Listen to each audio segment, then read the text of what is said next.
البتہ ایک عرصے کے بعد پھر حضور نے کچھ لوگوں کے پردے چاک کیے، فلاں ابن فلاں ہماری مسجد سے نکل جاؤ، فلاں ابن فلاں ہماری مسجد سے نکل جاؤ، معلوم ہو گیا کہ یہ منافق ہے۔ اسی طریقے سے کوئی مر گیا ہے، معلوم ہوا کہ اس کے ذمہ قرض ہے، آپ کہتے تھے جب تک وہ قرض ادا نہیں ہوگا میں نماز نہیں پڑھوں گا، تو ظاہر بات ہے اس کے رشتہ دار، اس کے کنبے قبیلے والے لوگ جو ہیں وہ جمع کر کے اس کا قرض ادا کرتے تھے، کیا یہ آئے اور حضور جو ہے نماز جنازہ پڑھائیں؟ لیکن یہ کہ اگر کسی ایسے شخص کے جس کے ذمہ کوئی قرض نہیں ہے اس کے جنازے کا جب آپ انکار کرتے تھے تو معلوم ہو جاتا تھا کہ یہ منافق ہے، اس لیے کہ سورہ توبہ میں آپ کو حکم دے دیا گیا کہ اب ان کی نماز جنازہ آپ ادا نہ کریں۔ لیکن یہ ہے کہ جو عام معاملہ ابھی چونکہ یہ جو سورہ نساء ہے یہ درمیانی دور کی صورتوں میں سے ہے، سن 4، 5، 6 یوں سمجھیے، سن 3 یہ سورہ آل عمران، سن 2 کا اکثر و بیشتر حصہ جو ہے وہ سورہ بقرہ میں ہے، پھر سورہ انفال بھی سن 2 کی ہے۔ لیکن یہ ہے کہ یہ جو صورت ہے یہ اصل میں سن 4، 5، 6 ہجری کے دوران نازل شدہ آیات ہے۔ لا يستوی القاعدون من المؤمنین غیر اولی الضرر والمجاہدون فی سبیل اللہ باموالہم وانفسہم، برابر نہیں ہے مومنوں میں سے وہ لوگ کہ جو بیٹھ رہتے ہیں یعنی جنگ کے لیے نہیں نکلتے بغیر اس کے کہ انہیں کوئی تکلیف ہو، بیمار ہے کوئی حرج نہیں، اسی طریقے سے اگر لنگڑا ہے کوئی حرج نہیں، لیس علی الاعمی حرج ولا علی الاعرج حرج، یہ آپ پڑھیں گے۔ لیکن یہ کہ کوئی کسی کو عذر نہیں ہے، جا سکتا تھا پھر بھی وہ نہیں گیا، اور وہ اس کے مقابلے میں والمجاہدون فی سبیل اللہ باموالہم وانفسہم، وہ لوگ کہ جو جہاد کرتے ہیں اللہ کی راہ میں اپنے مالوں اور جانوں کے ساتھ، یہ برابر نہیں ہے۔ یعنی ایک اعتبار سے تو برابر ہے، وہ بھی مسلمان یہ بھی مسلمان، منافق یہ بھی نہیں ہے، لیکن یہ کہ ان کو برابر نہیں کیا جائے گا، درجوں کے اندر بڑا فرق ہے۔ چنانچہ فرمایا فضل اللہ المجاہدین باموالہم وانفسہم علی القاعدین درجہ، اللہ تعالیٰ نے فضیلت بخشی ہے ان لوگوں کو جہاد کرتے اپنی جانوں اور مالوں کے ساتھ، ان لوگوں کے مقابلے میں کہ جو بیٹھ رہنے والے ہیں بہت بڑا درجہ ہے۔ تو جو قتال میں حصہ لے رہے ہیں اور تشویق اور ترغیب حضور کی جو ہے اس کا مثبت رد عمل دے رہے ہیں، میدان میں نکل رہے ہیں، جانیں پیش کر رہے ہیں، جانیں دے رہے ہیں، یقاتلون فی سبیل اللہ فیقتلون ویقتلون، اللہ کی راہ میں جنگ کرتے ہیں، قتل کرتے بھی ہیں، قتل ہوتے بھی ہیں، تو ان کا درجہ بہت بلند ہے بنسبت ان کے کہ جو بیٹھے رہ گئے اور جنگ میں نہیں گئے، الا یہ کہ نفیر عام ہو، فیصلہ کر دیا جائے، حکم دے دیا جائے کہ ہر مسلمان کو نکلنا ہے۔ اب جو نہیں نکل رہا ہے یا تو وہ ثابت کرے کہ اس کے پاس کوئی عذر ہے، اس کے پاس کوئی حقیقی بہانہ ہے، یا پھر یہ ہے کہ وہ منافقین کے اندر شمار ہوگا۔ وَكُلًّا وَعَدَ اللَّهُ الْحُسْنَى، اور سب سے اللہ تعالیٰ کا وعدہ بہت اچھا ہے، یعنی وہ جو مومن ہے اگرچہ قتال میں حصہ نہیں لے رہا اللہ کا اس سے بھی وعدہ بہت اچھا ہے، لیکن وَفَضَّلَ اللَّهُ الْمُجَاهِدِينَ عَلَى الْقَاعِدِينَ أَجْرًا عَظِيمًا، لیکن اللہ نے فضیلت دی ہے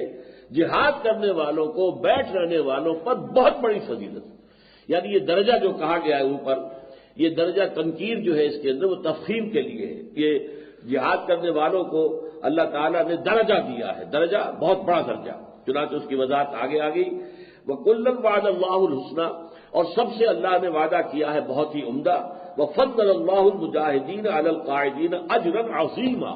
اور اللہ تعالیٰ نے فضیلت دی ہے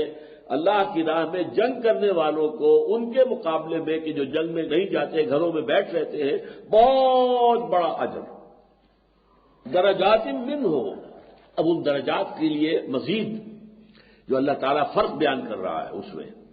درجات منہ ومغفرۃ ورحمہ، یہ درجے ہوں گے اللہ کی طرف سے، اب درجہ بدرجہ درجہ بدرجہ، تو درجات کتنے ہوں گے؟ بہت بڑا فرق ہوگا ان کے کہ جو اللہ کی راہ میں جو قتال کے لیے نکل رہے ہیں اور جو نہیں نکل رہے ان کے درمیان، درجات منہ ومغفرۃ ورحمہ، بڑے اونچے درجے ہوں گے اللہ کے ہاں ان کے، اور مغفرت ہوگی ان کے لیے اور رحمت ہوگی۔ وکان اللہ غفور الرحیم، اور اللہ تعالیٰ تو بخشنے والا بھی ہے اور بہت رحم فرمانے والا بھی ہے۔ ان الذین توفاہم الملائکۃ ظالمی انفسہم قالوا فیم کنتم، یقیناً وہ لوگ کہ جنہیں فرشتے جب قبض کریں گے، توفاہم، اب دیکھیے یہاں پر قبض کریں گے ان کی روح کو ان کے انتقال کے وقت، ظالمی انفسہم، اور وہ اپنے نفسوں پر ظلم کر رہے ہوں گے، کس لیے کہ ہجرت نہیں کی۔ اب پھر دیکھیے آگے پھر آ رہا ہے معاملہ ہجرت کا، یہ سارا جو میں نے آپ سے کہا تھا نا کہ جب تک سیاق و سباق کلام جو ہے وہ واضح نہ ہو تو پھر آدمی جو ہے وہ کسی آیت کے مفہوم کے معین کرنے میں ٹھوکر کھا سکتا ہے۔ ان الذین توفاهم الملائکۃ ظالمی انفسہم، یقیناً وہ لوگ کہ جن کو جانیں قبض کرتے ہیں فرشتے اس حال میں کہ وہ اپنی جانوں پر ظلم کر رہے تھے۔ قالوا فیما کنتم، اور وہ فرشتے ان سے کہیں گے یہ آپ کس حال میں تھے؟ آپ دعویٰ ایمان کا کرتے تھے اور رہ رہے تھے اپنے کافر قبیلے کے ساتھ، اپنے رشتہ داروں کی محبت تمہیں زیادہ تھی، جیسے کہ سورہ توبہ کی آیت نمبر 24 ہے،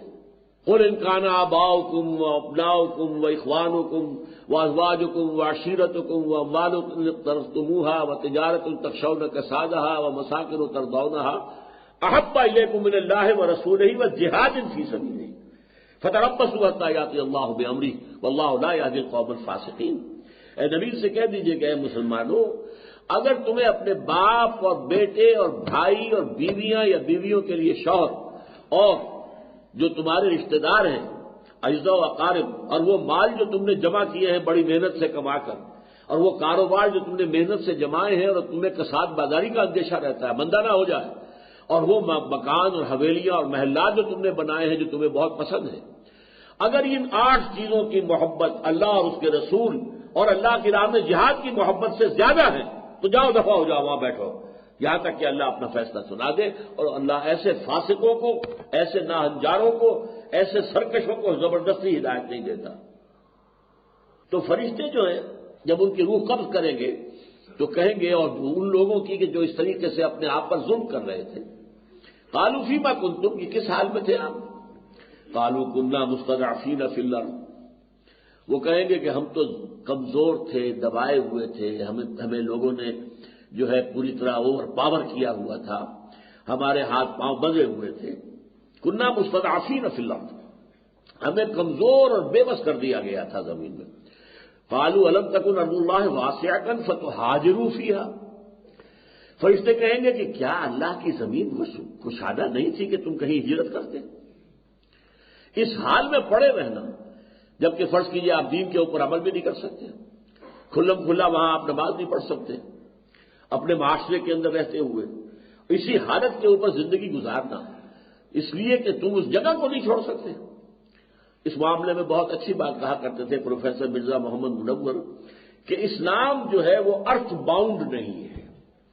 یہ جو نظام دنیا کا آج کل ہے وہ ارتھ باؤنڈ ہے،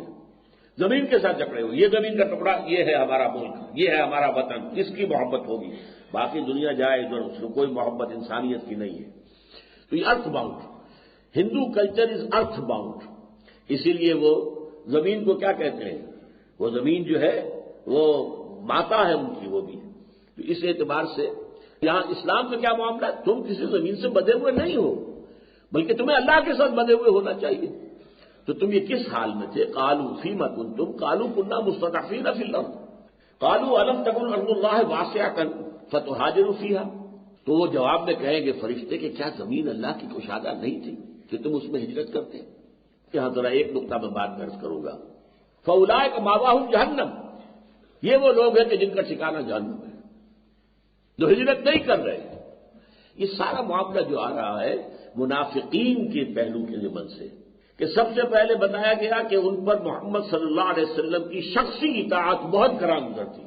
وہ کہتے نہیں کہ اللہ کو مانتے ہیں، قرآن کو مانتے ہیں، ان کا ماننا کیا ضروری ہے، یہ بھی ہم جیسے انسان ہیں، 2 ہاتھ 2 پاؤں 2 آنکھیں، ہم بھی ایسے ہی ہیں۔ تو اس حوالے سے دوسری بات، اللہ کی راہ میں قتال سے جان نکلتی تھی، اس لیے کہ جان ہتھیلی پر رکھ کر جانا پڑتا ہے۔ تیسری بات یہ ہجرت، گھر بار کی، رشتہ داروں کی، اپنے وطن کی، اپنی سرزمین کی محبت اتنی ہو کہ وہ پاؤں میں بیڑی بن کر پڑ جائے اور وہ انسان ہجرت نہ کرے۔ قالوا الم تکن ارض اللہ واسعۃ فتہاجروا فیہا فاولئک مأواہم جہنم، تو یہ وہ لوگ ہیں کہ جن کا ٹھکانہ جہنم ہے، وساءت مصیرا، اور یہ بہت ہی بری جگہ ہے لوٹ جانے کی، پہنچنے کی۔ میں اس پہ سے گزرتے ہوئے سوچ رہا تھا کہ آج کی دنیا میں معاملہ وہی ہو گیا ہے کہ زمین تنگ ہو چکی ہے۔ اب یہ کہ پوری دنیا پر کفر کا غلبہ ہے، کوئی ہمارے لیے دارالامن اور دارالامان اسلام کے اعتبار سے نہیں ہے۔ آپ امریکہ جائیں وہاں وہی کفر ہے، اجتماعی طور پر کفر پوری دنیا کو گھیرے میں لے چکا ہے، ہم بھی اسی کے اندر ہیں۔ اس وقت ہمارا نظام جو ہے وہ کافرانہ ہے. انفرادی طور پر ہم نماز روزہ تو ظاہر بات ہے وہ مسلمان جو تھے جنہوں نے ہجرت نہیں کی تھی نماز روزہ تو کرتے ہوں گے, گھروں میں چھپ کر کرتے ہوں گے, لیکن یہاں معاملہ ہے اس نظام کا. نظام کو بدلنے کے لیے جد و جہد ہو رہی ہے, اب کہاں جائیں؟ لہذا صورتحال یہی ہے. اس زمانے میں تو پھر بھی حضور نے اشارہ کر دیا تھا کہ ایک بڑا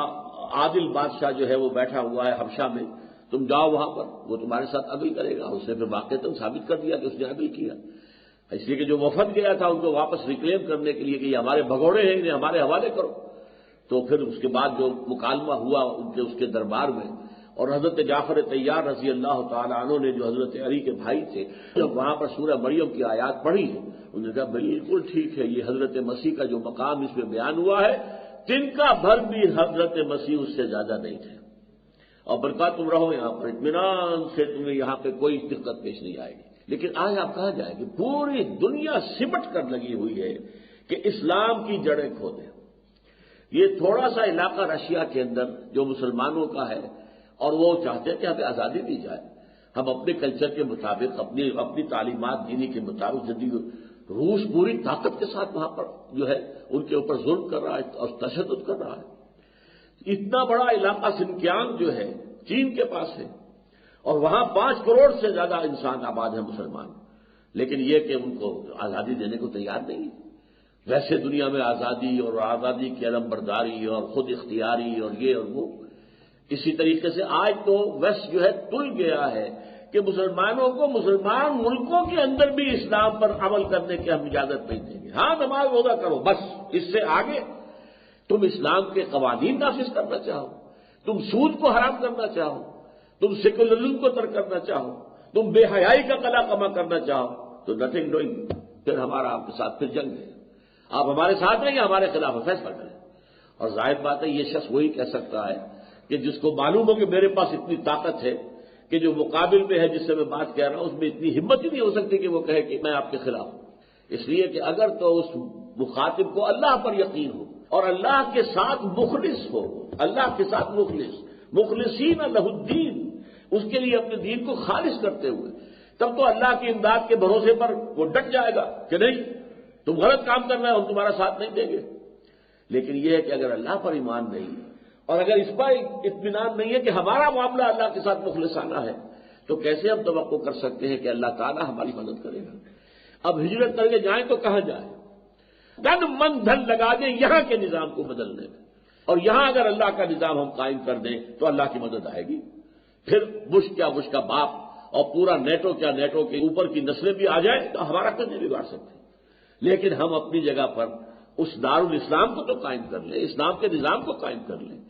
وہ جو مخلصین لہ الدین ہو, اللہ کے لیے اپنے دین کو خالص کرتے ہوئے, تو پھر اللہ کی مدد آئے گی. اللہ جو ہے مدد کرے گا تو کوئی کسی کا کچھ نہیں بگاڑ سکتا. تو یہ ساری صورتحال جو ہے یہ انتہائی خوفناک ہو چکی ہے کہ گھیراؤ کیا جا چکا ہے اسلام کا ایز اے نظام زندگی. اسلام ایز اے مذہب از ایکسیپٹیبل, نمازیں پڑھو روزے رکھو, باقی ہمارے نظام سے کوئی تعارف نہ کرو. اچھا, اب یہ جو فیصلہ دیا گیا کہ جو لوگ استطاعت کے باوجود ہجرت نہیں کر رہے تو گویا کہ وہ مومن نہیں ہے اور ان کا ٹھکانہ جہنم ہے. اب ایک ہے بات ٹھکانہ جہنم ہونا, ایک ہے دنیا میں قتل کرنا. یہ پہلے جو معاملہ آ رہا تھا یہ دنیا میں کسی کو آپ کہتے تو مومن نہیں ہے, یہ آپ کا حق نہیں, اس لیے کہ ایمان تو دل کی بات ہے. اللہ فیصلہ کر سکتا ہے کہ فلاں شخص جو ہے مومن نہیں ہے, جھوٹ موٹ کا مسلمان ہے, یا جسے آپ کہتے ہیں یہ دودھ پینے والے مجنو ہے, جانے دینے والے مجنو نہیں ہے. لہذا اللہ تو جانتا ہے, تم نہیں کہہ سکتے. چاہے اس نے عین حالت جنگ میں جان بچانے کے لیے 99% تمہارا خیال یہ ہے کہ اس نے جان بچانے کے لیے کلمہ پڑھا ہے, لیکن کلمہ اس کے بعد تلوار رک جانی چاہیے. یہ ہے دنیا کا معاملہ, یہاں اسلام پر ساری بات ہوگی. لیکن آخرت کا معاملہ جو ہے وہ چونکہ ہے ایمان سے, اور اللہ جانتا ہے کس میں ایمان ہے کس میں نہیں. اب اس میں مستثنیٰ کیا جا رہا ہے. یہ قاعدہ کلیہ بڑا سخت تھا جو آ گیا, الا المستضعفین من الرجال والنساء والولدان لا يستطيعون حیلۃ ولا يهتدون سبیلا, سوائے ان بے بس لوگوں کے, چاہے وہ مردوں میں سے ہوں, مراد بوڑھے مرد, اور چاہے عورتوں میں سے ہوں, اور چاہے بچوں میں سے ہوں, جنہیں نہ تو سفر کی استطاعت حاصل ہے کوئی تدبیر نہیں کر سکتے اور نہ ہی وہ جانتے ہیں راستہ جائیں تو کہاں جائیں.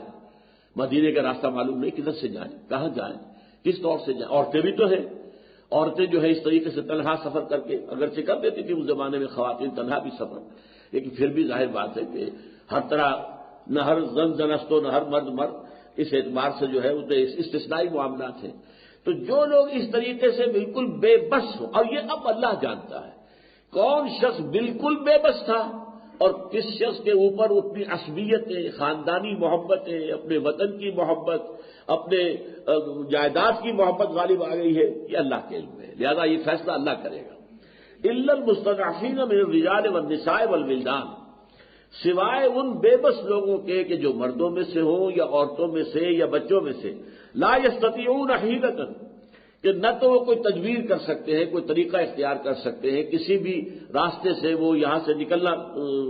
ممکن بنا سکتے ہیں, ولا یہتدون سبیلا, یا انہیں راستے پتہ نہیں جائیں تو کہاں جائیں, کس طرح جائیں.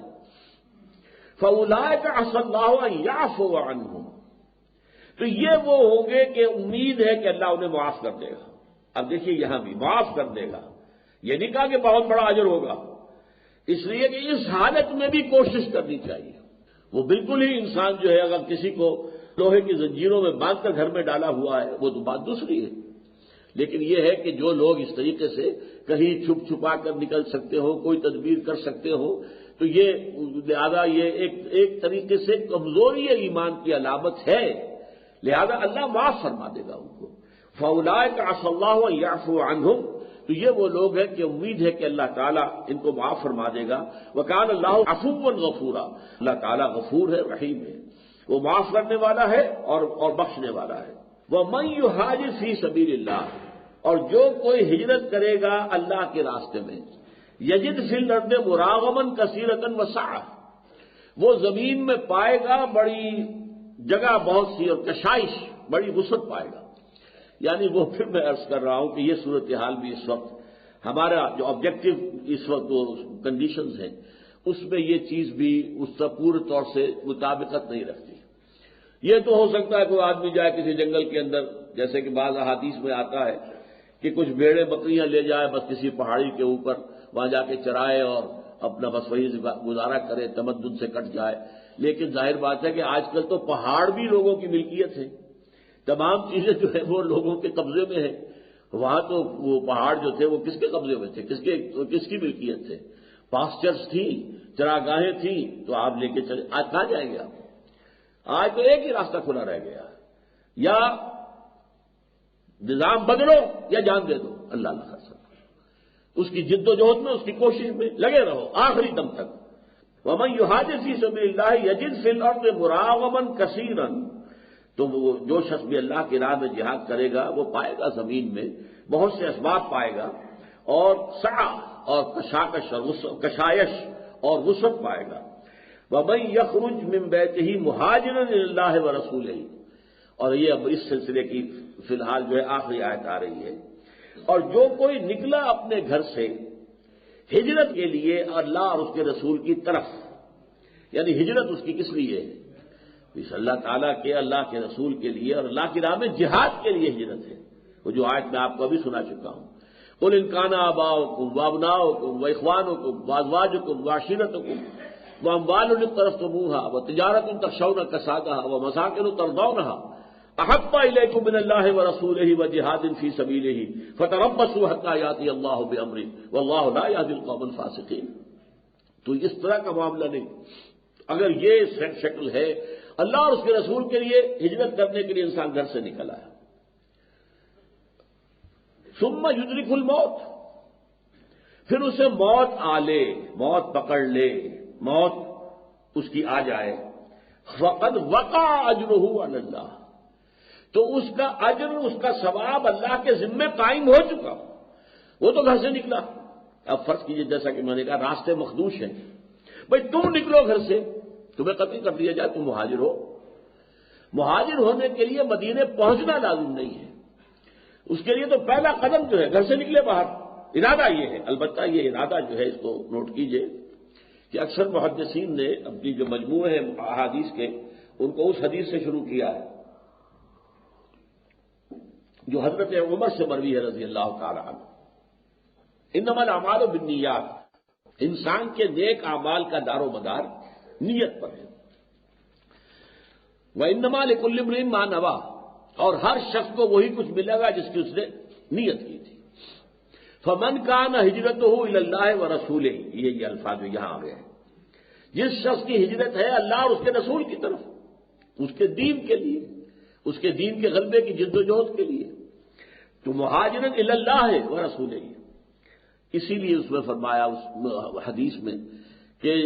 انما الاعمال بالنیات وانما لکل امرئ ما نوی فمن كانت هجرته الى الله ورسوله فهجرته الى الله ورسوله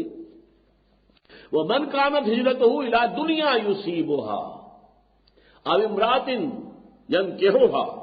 فهجرته الى ما هاجر اليه۔ اور اگر کسی نے ہجرت کی ہے، بظاہر تو ہجرت یہی تھی نا کہ مکہ چھوڑ کر مدینے میں آ گئے، فرض کیجئے کسی نے کیا ہے دنیا کے حصول کے لیے، یعنی کوئی شخص ہے جیسے حضرت خباب بن الارت تھے، مثال کے طور پر کہہ رہا ہوں، وہ یہاں مراد نہیں ہے، میں مثال دے رہا ہوں، وہ لوہار کا پیشہ کرتے تھے۔ اب ظاہر بات ہے کہ کفار ان کا بائیکاٹ کیے ہوئے تھے، ان سے کام نہیں کراتے تھے، مسلمان جو تھے وہی کام کراتے تھے۔ اگر مسلمان چلے گئے تو فرض کیجئے وہ سوچتے کہ اب میں یہاں کیا کروں گا، میرے لیے تو معاش کا دائرہ یہاں تک ہو چکا، میرے گاہک تو سب گئے، اب وہ بھی چلے جا رہے ہیں۔ فرض کیجئے، یہ میں نہیں کہہ رہا کہ حضرت خباب کا یہ معاملہ ہے، میں صرف مثال کے طور پر رکھ رہا ہوں۔ تو ان کی اصل نیت جو ہے وہ دنیا ہے۔ اور آج کی جو ہجرتیں ہو رہی ہیں،